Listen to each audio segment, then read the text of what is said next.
پہلے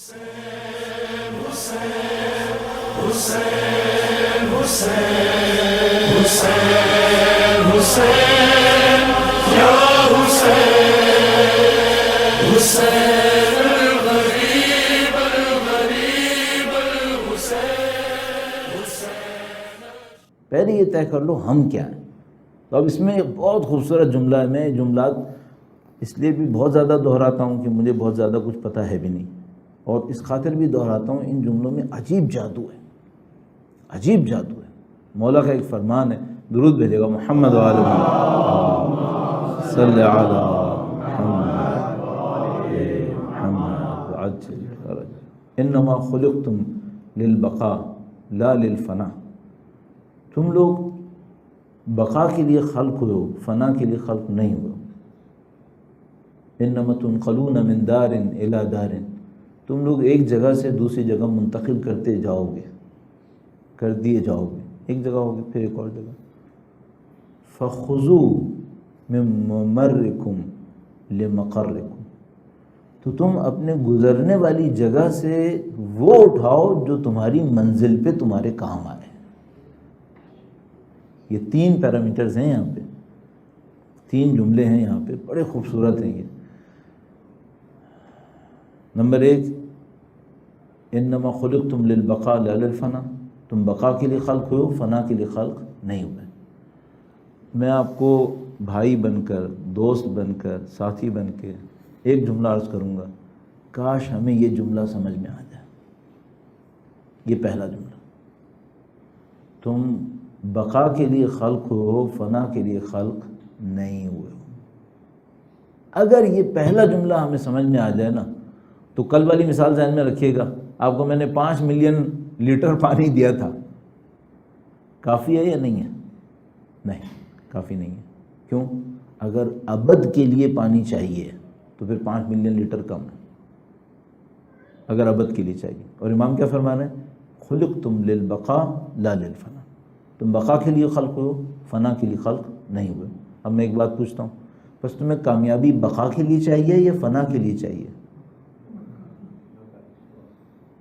بھئی اگر میں خلق ہوا ہوں بقا کے لیے، یہاں پہ ایک اور ظرافت ہے اور ایک لطافت ہے. وہ یہ ہے کہ یہ گلاس ہے، اس کو مٹی کے نیچے دبا دیں نا، یہ نیچر کے اندر ڈیگریڈ نہیں ہوگا. یہ شیشہ ہے، اسے کچھ نہیں ہونے والا. یہ 1000 سال بھی پڑے رہے گا نا، یہ ایسے ہی رہے گا، مٹی سے کچھ نہیں کر پائے گی. روٹی کا ایک ٹکڑا دبا دو، ہفتے بھر میں شاید غائب ہو جائے. انسان کی باڈی ہم لوگ دباتے ہیں، کچھ سالوں میں ختم ہو جاتی ہے.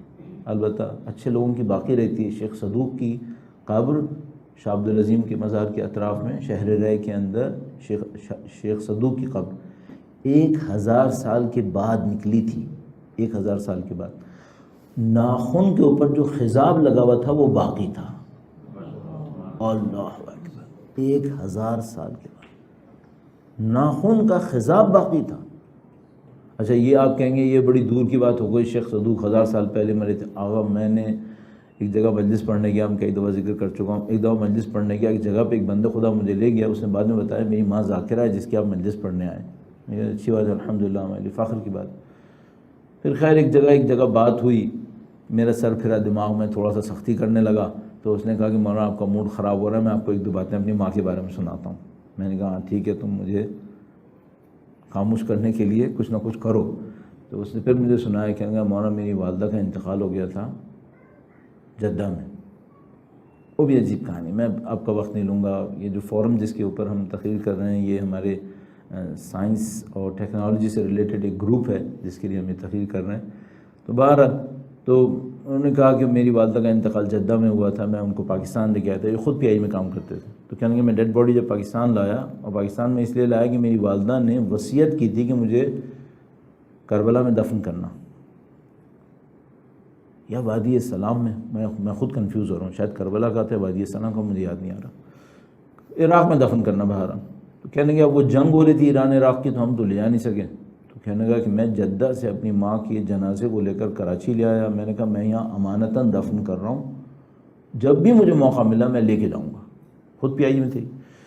کہنے کہ ہم لے کے آئے جناب. کہنے کہ ایک پروٹوکول ہوتا ہے جب آپ کسی کو کافن لے کے جاتے ہیں تو وہ ویٹ ہوتا ہے کہ بھائی اس باڈی کا وزن کتنا ہے. کہنے وہ ویٹ ہوا تھا, وہ ہمیں یاد تھا.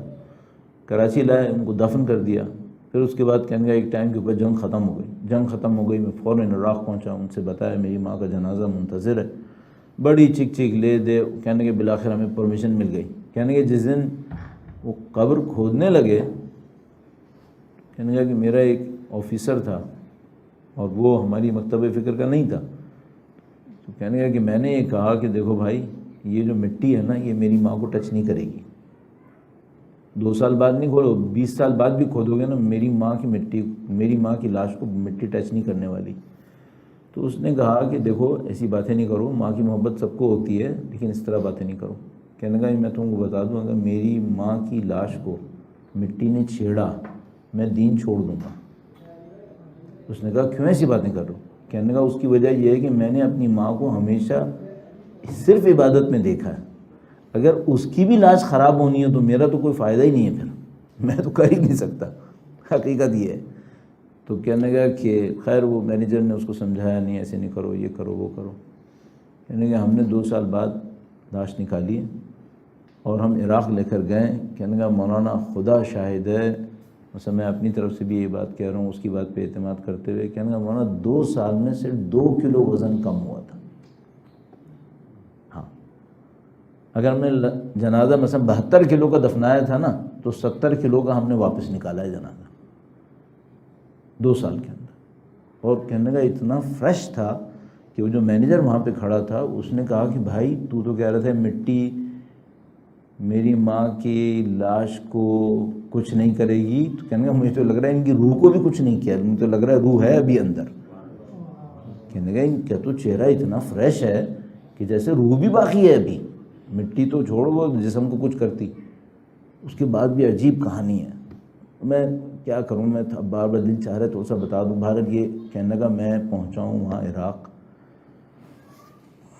پیپرز لے کے میں باہر آیا کہ اب میں نکالوں کافن کیسے نکالوں, مجھے عربی نہیں آتی. یہ لوگ اتنا, کہنے کا ایک آدمی آیا میرے پاس, کہنے کا کیا ہے تم کوئی لاش لائے ہو کیا؟ کہنے کا ہاں میں لے کر آیا ہوں. کہنے کا لاؤ پیپر دکھاؤ. کہنے کا میں نے اس کو پیپر دکھایا, وہ لے کے فوراً ٹرمینل کی بلڈنگ میں چلا گیا. کہنے کا میں پریشان کہ میں تو باہر آ چکا ہوں, گویا چیک آؤٹ کر چکا میں تو ایئرپورٹ سے, اور یہ میرے پیپر لے کے غائب ہو گیا. اب میں جاؤں گا کہاں, اور پیپر کچھ ہے ہی نہیں میرے پاس, اب میں کسی کو کیا بولوں گا. کہنے کا پریشانی کے عالم میں ایئرپورٹ جانے لگا تو انہوں نے منع کر دیا. انہوں نے کہا تم کیسے اندر آ سکتے ہو. کہنے کا سمجھ بھی نہیں آ رہا کیا ہوگا. تھوڑی دیر میں دیکھا وہ بھائی کافن گاڑی کے اوپر باندھے ہوئے لے کر آ گیا. کہنے لگا چلو. کہنے لگا چلتے ہیں بھائی. اس کو پتہ تھا کہاں جانا ہے, وہ لے کے گیا جہاں پہ جانا تھا, کربلا یا نجف. پہلے روزے کے اس نے چکر لگائے. کہنے لگا اب میں اس کو مسلسل کہہ رہا ہوں بندے خدا چکر لگانے میں دیر مت کرو, جلدی سے چلو قبرستان, مغرب ہونے والی ہے, ہم رہ نہ جائیں پھر ساری رات کہاں رکھیں گے ہم. کہنے کا وہ میری سنتا ہی نہیں تھا. کہنے کا نہیں یہ ادب ہے, اس کا ادب یہ ہے کہ 7 چکر لگانے ہوں گے.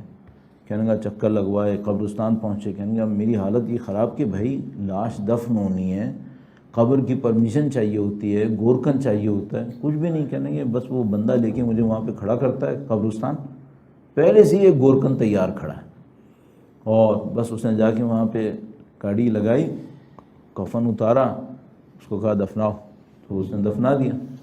دفنانا شروع کیا. کہنے کہا میں دیکھ رہا ہوں کہ سارے کام نبٹتے جا رہے ہیں, اللہ کا کرم ہے. تھوڑی دیر میں تلقین کا ٹائم آیا تو اچانک کہنے کا یاد آیا مجھے تلقین تو میں لایا نہیں اپنے ساتھ, میں کیا پڑھوں گا اب تلقین. تو کہنے گے کہ تھوڑی دیر میں ایک سید آئے میرے پاس, کہا میں پڑھاؤں گا. کہنے گے وہ اتنا سید نے اتنا جلال تھا کہ میری ہمت نہیں ان کو بولوں تم نامحرم ہو, آپ کیسے اتر رہے ہو اندر. کہنے گا میری ہمت نہیں ہوئی. وہ سید نیچے اتر گئے, انہوں نے جا کے تلقین بھی پڑھا دی. کہنے کہ تلقین پڑھائی تو اس وقت تک میری حالت غم کے مارے ختم ہو گئی تھی. بس جب مٹی ڈالنا شروع کیا تو کہنے گا مجھے کچھ یاد نہیں رہا, میں مٹی پہ گر گیا, میں روتا رہا. کتنی دور رویا اللہ جانتا ہے. کہنے گا بس جب رو کے اٹھا ہوں, نہ وہ گورکن, نہ وہ ٹیکسی والا, نہ وہ سید. کہنے گا میں 5 دن تک, پتہ نہیں 4 دن تک, کتنے دن تک میں وہاں پہ رکا. ہر دن میرا ہر وقت یہی کام تھا, میں لوگوں کے پاس ٹیکسی ڈرائیور کے بارے میں پوچھتا تھا. یار ایک سے ٹیکسی ڈرائیور تھا, مجھے ایئرپورٹ سے لے کر آیا, بندے نے پیسے بھی نہیں لیے مجھ سے, ماں کا جنازہ لایا تھا، کم از کم پیسے تو لے لیتا. کہنا وہاں صاحب مجھے کوئی نہیں ملا بندہ، اور میں ایسے ہی گھر آ گیا. یہ عراق کا واقعہ نہیں ہے، یہ خاتون کراچی میں رہتی تھیں، کوئی عالمہ فاضلہ نہیں، سید الشہداء کی چاہنے والی تھی. ہاں یہ اس دنیا کی بات ہے. یقین مانو میں زیادہ ان چیزوں کے پیچھے جانے والا بندہ نہیں ہوں. کم از کم 3 کیسز میں آپ کو ایسے بتا سکتا ہوں کہ جو کراچی کے کیسز. بعض اوقات میں عراق و ایران کی واقعات سناتا ہوں نا تو لوگ کہتے ہیں مولانا یہاں کراچی میں کوئی دم نہیں ہے. بہت دم ہے بھائی، اہل بیت کے چاہنے والے یہاں بھی ہیں. اور ایسے نہیں کراچی میں، مثلا ہر جگہ ہے اہل بیت کے چاہنے. تو میں کراچی اس لیے کہہ رہا ہوں، ہم لوگ کراچی میں بیٹھے ہوئے ہیں اس لیے. اسلام آباد میں، راولپنڈی میں، لاہور میں، فیصل آباد، پرانے نئے علاقے سب میں چاہنے والے ہیں، ملتان سب میں. تو بھائی ایسا نہیں ہے کہ یہ رحمتیں اہل بیت اطہار کی نظر آئے لطف اب ہم پہ نہیں پڑ رہی. نہیں ہے، اگر ہم اہل ہیں ابھی بھی پڑے گی، اگر ہم اہل ہیں تو ابھی بھی پڑے گی. صحیح. یہ برسبیل تذکرہ بیچ میں آ گیا. امام کے فرمان پہ واپس آتے ہیں اور موضوع کی طرف کہ دنیا میں کامیابی کے لیے ہمیں کرنا کیا ہے. درود بھیجیں محمد والے صلی علی محمد آل محمد وعجل فرج. تو میں اس کی مثال دے رہا تھا کہ بھئی شیشہ آپ مٹی کے نیچے دفنا دیں، 1000 سال بھی پڑا رہے بے ظاہر کچھ نہیں ہونے والا، شیشہ شیشہ ہی رہے گا. کوئی اور چیز دفنائیں ختم ہوتی رہتی ہے. آپ پہلے طے کر لیں آپ کیا ہے. اچھا یہ 1000 سال پڑا رہے گا نا، یہ شیشہ شیشہ ہی رہے گا، ٹھیک ہے، آگے پیچھے کچھ نہیں ہونے والا. اور چیزیں ڈیگریڈ ہوتی چلی جائیں گی. مثلا وہ جو روٹی تھی وہ مٹی ہو جائے گی، بدن مٹی ہو جائے گی، سب چیزیں ہوتی چلی جائیں گی. انسان جتنا وقت گزارتا چلا جائے گا. اب میں ایک عجیب بات کہہ رہا ہوں، معذرت کے ساتھ تھوڑی سی ادھوری بات ہے، لیکن ابھی آپ اسے مان لیجئے گا یا سن لیجئے گا، مانیے گا نہیں، بعد میں کبھی موقع ملا. انسان جتنا وقت گزارتا جائے گا اس دنیا سے نکلنے کے بعد صرف نکھرتا چلا جائے گا، صرف نکھرتا چلا جائے گا.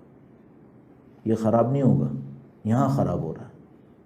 یہاں سے جانے کے بعد جو کچھ ہے پھر خوبصورتی ہے، پھر بہت خوبصورتی ہے. اب آپ مجھ سے کہیں گے مولانا سب کے لیے، سب کے لیے، حتیٰ وہ جس کو عذاب ہو رہا ہے، ہاں اس کے لیے عذاب ہو ہی اسی لیے رہا ہے کہ اس کو خوبصورت کرنا ہے، ہو ہی اسی لیے رہا ہے. یہ جو برزخ میں لمبی لمبی مدتیں کاٹنی پڑیں گی، اللہ نہ کرے ہمیں ایسا کرنا پڑے، یہ ہوتا ہی اسی لیے.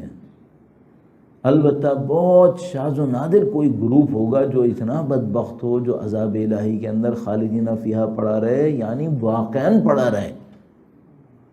عمومی طور پہ لوگ جلنے کٹنے پٹنے کے بعد بہتر ہوتے چلے جائیں گے، بہتر ہوتے چلے جائیں گے. یہ خدا کا نظام ہے.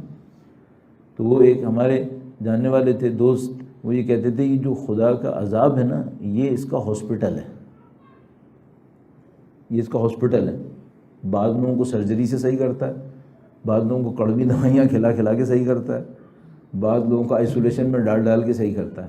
لیکن یہ عذاب بھی ہاسپٹل ہے اس کا. بہت کم ہیں کہ جو اتنے بدبخت ہیں جو قہر الہی میں اتنے غرق ہوئے ہیں کہ ان کو رحمت الہی کا کوئی شائبہ نصیب نہیں ہو پا رہا ہو. میرا نہیں خیال ایسا ہوتا ہو. باقی سب عموم مخلوق بہتری کی طرف سفر کر رہے ہیں. بس ہم شیشے کی طرح نہیں ہیں کہ مثلا 1,00,000 سال پڑا رہے تو ایسے ہی رہے گا. نہیں، ہم بہتر ہوتے چلے جائیں گے. صرف اس دنیا کے اندر مصیبت ہے کہ ہم نیچے جا سکتے ہیں. آگے کا مسئلہ، آگے تو پھر اوپر ہی جانا ہے. دیکھیے جو سفر ہے، انا للہ و انا الیہ راجعون، سب نے راجعون کا سفر کرنا ہے. کچھ نے ہنسی خوشی کرنا ہے، کھیلتے کودتے کرنا ہے، کچھ نے کٹ کٹ کے پٹ پٹ کے کرنا ہے، لیکن سفر سب نے کرنا ہے. اس میں یہ دنیا آئی ہے، اس میں بیچ میں دنیا آئی ہے بونس پوائنٹ کہ اگر تم عقل مند ہو تو اس 50-60 سال پہ اچھی انویسٹمنٹ کر لو اور تم اپنی خالدین فیہا کو سنوار لو. امام فرمایا نے تم جو یہاں پہ بیٹھے ہو 3 حقیقتیں یاد کر لو. نمبر 1، تم اس فنا کے لیے خلق نہیں ہوئے ہو، تم بقا کے لیے خلق ہو. نمبر 2، ایک جگہ نہیں رکو گے، ایک جگہ سے دوسری جگہ، دوسری جگہ سے تیسری جگہ، تیسری جگہ سے چوتھی جگہ منتقل ہوتے چلے جاؤ گے. رکنے والی کوئی چیز نہیں ہے. جو لوگ کہتے ہیں نا جنت میں جا کے وہاں بوریت ہوگی، سب کوئی کہتا ہے بھائی ہمیں کیا پتہ جنت ہے کیا. اور بس ایک جملے میں عرض کروں، میں اس کا بوجھ نہیں اٹھانا چاہتا اس جملے کا، وہ یہ کہ جنت ہم لوگوں نے لینے کی جگہ سمجھی ہے. یہ ممکن نہیں ہے۔ رزاق خدا جس بندے کو اپنے سے قریب کرتا ہے اس کو رزاقیت سے محروم کر دے، یہ نہیں ہونے والا۔ اگر خدا رزاق ہے، قطعاً ہے، اور جنت قرب خدا کی ایک منزل ہے اور قطعاً ہے، تو رزاق خدا اپنے قریب بندوں کو زیادہ رزاق کرے گا، نہ کہ ان کو رزاقیت سے محروم کر دے گا۔ وہاں رزاقیت کسی اور انداز میں ظاہر ہونی چاہیے، نہ کہ ہم صرف ریسیونگ اینڈ کے اوپر بیٹھے ہوئے ہوں اور پھر دینے دلانے کا معاملہ ختم ہو گیا، رزاقیت کا معاملہ ختم ہو گیا۔ نہیں، رزاق خدا رزاق نمائندے قبول کرتا ہے، اور جن کو قرب سے نوازتا ہے ان کو رزاقیت سے محروم کر دے گا۔ یہ کیسے ہو سکتا ہے؟ اس کا مطلب وہاں کچھ اور ہے، وہاں بوریت کا سوال ہی پیدا نہیں ہو سکتا ہے۔ درود بھیجے گا محمد و آل محمد صلی علی محمد وعجل فرج۔ تو ہم نے چند باتیں سیکھ لی، 2 باتیں کہ ہم بقا کے لیے خلق ہوئے، فنا کے لیے خلق نہیں ہوئے، امام نے سکھایا ہمیں۔ تنقلون من دار الی دار، اس کے بعد آخری بات، یہ کامیابی کا راز یہاں پر ہے اگر واقعاً کوئی کامیابی کا راز سیکھنا چاہ رہا ہے۔ تیسری بات، خذوا من ممرکم لمقرکم، تم گزرنے کی جگہ سے چیزیں اٹھاؤ اپنی منزل کے لیے۔ کامیاب کون ہے؟ جو زیادہ اٹھا سکے، وہ کامیاب ہے۔ بس کامیاب وہ نہیں ہے جو گزرنے کی جگہ پہ اپنے تمام ریسورسز کو ایگزاسٹ کر کے کھڑا ہو جائے، منزل پہ پہنچے تو ہاتھ خالی۔ میں ایک مثال عرض کرتا ہوں، آج کل تو کووڈ کا دور ہے، ٹریولنگ ہو نہیں رہی ہے، لیکن جب ٹریولنگ ہوتی تھی تو مثال کے طور پر آپ پہنچے ایئرپورٹ کے اوپر، اب جناب فلائٹ میں آپ کے 1.5 گھنٹہ باقی ہے، چیک ان آپ نے کر لیا ہے، بورڈنگ کارڈ آپ کے ہاتھ میں ہے، آپ آ گئے لانچ کے اندر۔ لانچ کے اندر آپ نے 1 گھنٹے کے قریب بیٹھنا ہے، آدھے گھنٹے پہلے آپ کو بورڈنگ کر دیا جائے گا اور آپ جہاز کے اندر بیٹھ جائیں گے، 1 گھنٹہ آپ نے لانچ میں بیٹھنا ہے۔ یہاں سے آپ نے جانا ہے مثال کے طور پر، اچھی جگہ کا نام لوں، میں لندن پیرس نہ بول دوں کہیں، آپ نے کسی اچھی جگہ جانا ہے، وہاں آپ نے 1 مہینہ رہنا ہے، 1 مہینے میں کچھ خرچے کرنے ہیں، کچھ اچھے کام کرنے ہیں آپ نے۔ میں پہنچا لانج میں، مجھے ایک دکان نظر آئی بڑی خوبصورت سی، اور لوٹیروں کی دکانیں ہوتی ہیں لانجز میں، آپ کو پتہ ہی ہے، چیزیں مہنگی مہنگی بیچتے ہیں، اور ایسی زیادہ تر چیزیں ہوتی ہیں جو کسی کام آنے والی ہوتی بھی نہیں ہے وہ۔ اب جناب علی میری لالچ، میری ہرس، میں نے سارے ریسورسز اٹھا کے وہیں لانج میں خرچ کر دی۔ بورڈنگ ہو گئی، جہاز میں بیٹھ گیا، اب پہنچا وہاں پہ جہاں پہ 1 مہینہ رکنا ہے، اور میرے پاس بیگ کے اندر چند دنیا کی فضول ترین چیزیں ہیں، اور جہاں پہنچا ہوں وہاں پہ خرچ کرنے کے لیے میرے پاس کچھ بھی نہیں ہے۔ ہمارے ساتھ یہ نہ ہو جائے، یہ نہ ہو جائے۔ خذوا من ممرکم لمقرکم، گزرنے کی جگہ سے اٹھاؤ اس جگہ کے لیے جو منزل ہے۔ ہر چیز مت اٹھاؤ، میری طرح لانچ میں کھڑے ہو کر الٹی سیدھی فضول چیزیں دنیا کی چمکتی چمکتی خرید کے بیٹھ گئے جس کا کوئی مصرف نہیں ہے، اور جب وہاں پہنچے تو پتہ چلا کہ بھائی یہ تو کہانی کچھ اور ہو گئی۔ کامیاب انسان کون ہے؟ نمبر 1، کامیاب انسان وہ ہے جس کو یہ بصیرت پتہ مل جائے، وہ پنجابی کہتے ہیں نا لگ پتہ چلے، وہ کامیاب انسان ہے جس کو یہ پتہ چل جائے کہ میری حقیقت کیا ہے، اس کو یہ پتہ چل جائے میری حقیقت کیا ہے۔ ایک مثال اصل میں اچانک میرے ذہن میں آ رہی ہے، ریپیٹڈ ہے، لیکن بہرحال شاید چل جائے۔ درود بھیجے گا محمد و آل محمد صلی علی محمد آل محمد وعجل فرجہ۔ حسین